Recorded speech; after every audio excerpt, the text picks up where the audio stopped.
tomorrow. And there are many sections in that document which relate to the welfare of children and women. All of you would be aware that Honorable Chief Minister has visited the prestigious forum, the World Economic Forum at Davos last year and earlier this year in January. And he has addressed many sessions there, including those on life sciences, on agriculture, and some of the ideas that he has shared has left a very strong positive impression about the state amongst the senior leadership of the World Economic Forum. Few weeks ago, he met the president of the World Economic Forum, Mr. Brende Borge, in Delhi, and we had put up a formal request to the World Economic Forum to study the Telangana Rising Vision document and to see how some of the goals that we are articulating can be supported by the World Economic Forum. So I'm very happy that the Managing Director and Head of World Economic Forum's Center for Frontier Technologies, Jeremy Jurgens, is here online to speak to us, to interact with us. Can we have, hey Jeremy, can you see us? Yes, thank you, Jayesh. Wonderful. So Jeremy, just stage is yours. Tell us what and how World Economic Forum proposes to do more with our state of Telangana. Great, thank you, Jayesh. Honorable Chief Minister, distinguished guests, ladies and gentlemen, it's a pleasure to be here with you today for the Telangana Rising World Summit. We've been following and partnering with Telangana for several years. It's one of India's fastest growing states. It's a global hub for IT, finance, the life sciences, and all of these provide an exceptional foundation upon which to build the Telangana Rising Vision. I think what stood out for us is that the vision embeds not only large-scale industrial and infrastructure projects like the AI City, Future City, a robust innovation ecosystem, and a clear focus on sustainability. But I think most importantly is that it actually focuses on putting people first. Women, youth, farmers, and integrating them into a very clear and systematic vision for developing into a $3 trillion economy. I think with this in mind, we've identified multiple areas that we hope to partner with Telangana in the coming years, and not only contribute to Telangana's success and India's success, but actually to be a role model for cities around the world, for regions around the world, around how they can unlock the full human capacity to improve social and economic prosperity within their respective domains. I think in this regard, we're well positioned to continue the partnership, and I look forward to collaborating with all of the officials in the state and continuing in this journey as we move ahead to help advance the Vision 2047. So with that, I wish you a productive summit here and look forward to our ongoing collaboration, as well as to welcoming the Chief Minister in Davos in January 2026, and following that up with our participation in the BioAsia Summit later in February. Thank you very much. Thank you very much, Jeremy. And as you rightly said, Honorable Chief Minister, Honorable Minister for Industries will be leading our delegation to Davos next month. So hope to catch up, and in between, let us work together to prepare a very strong implementation plan of what you discussed. Thanks very much for taking time. I know that you're somewhere in Europe, but enjoy the rest of your day. Thank you. Thank you. So we have a very distinguished guest with us now, who will be our next speaker, Mr. Eric Swider. Eric, while you were in your chopper, I introduced who you are, so I won't repeat that. But before you start speaking, I would like to share a very interesting nugget of information with you. It's a very nice coincidence that you are here today. Yesterday, Honorable Chief Minister has decided to name a street in the city, a very prominent street in the city, after President Trump.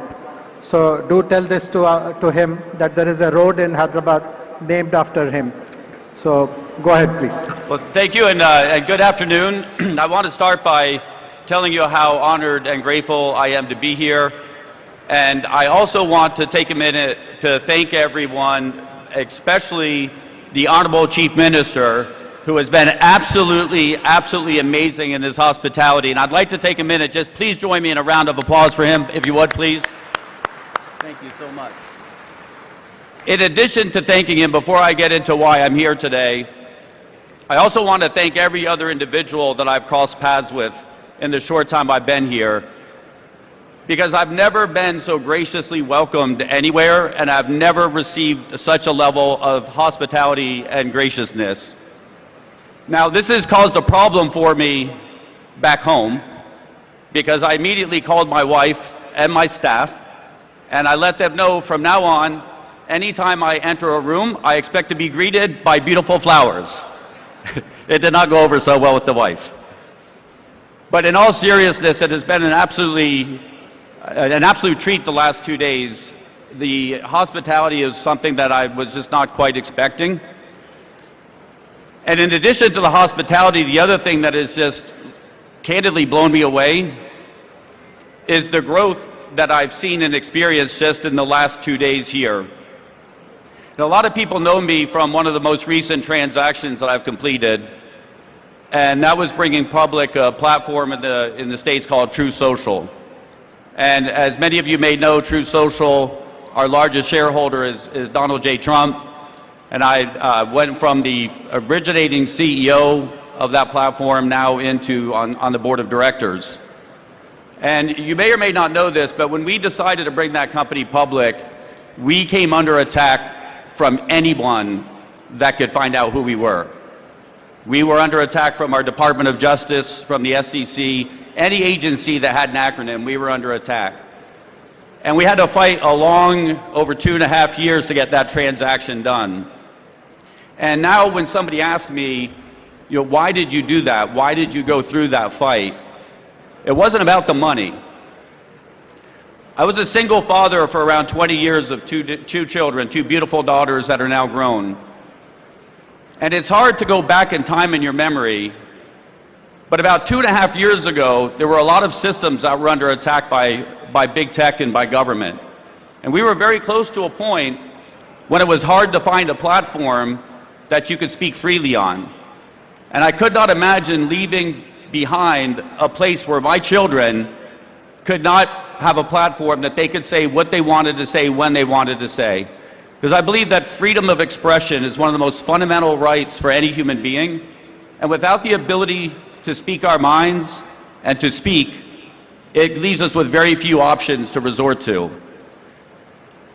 And so now that we've moved on from that investment and we're looking forward to our next stage of investing, we look at what are we looking to invest in and why are we looking to invest?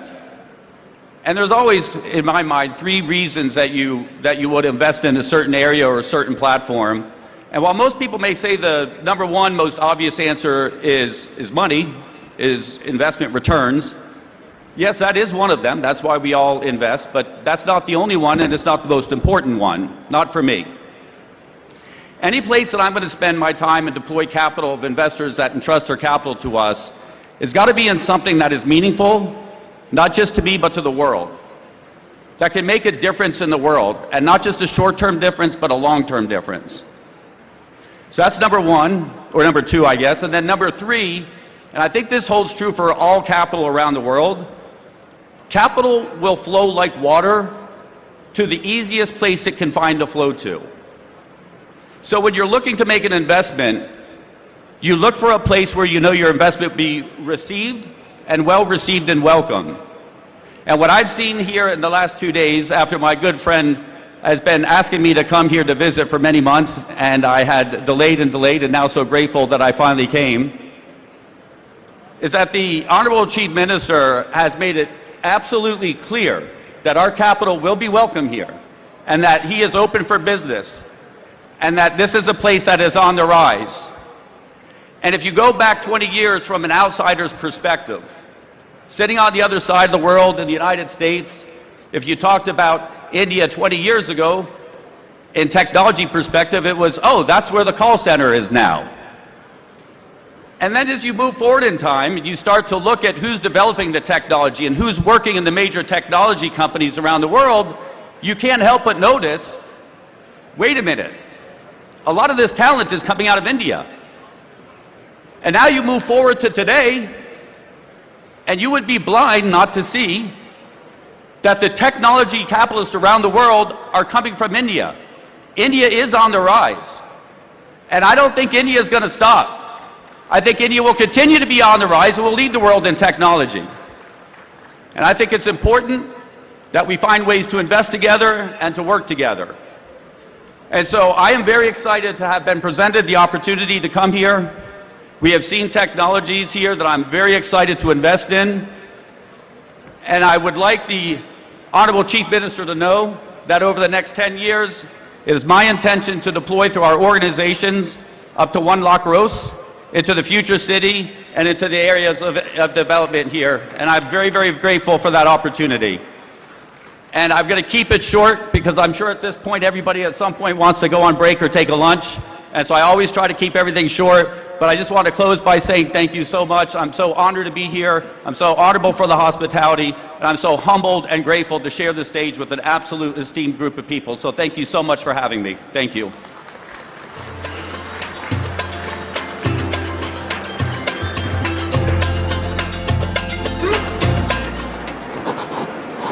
Thank you. Thank you very much, Eric. Thanks very much for appreciating the prowess of Hyderabad and Telangana in the world of technology, in the world of smart cities. Very grateful. I hope all of you caught this.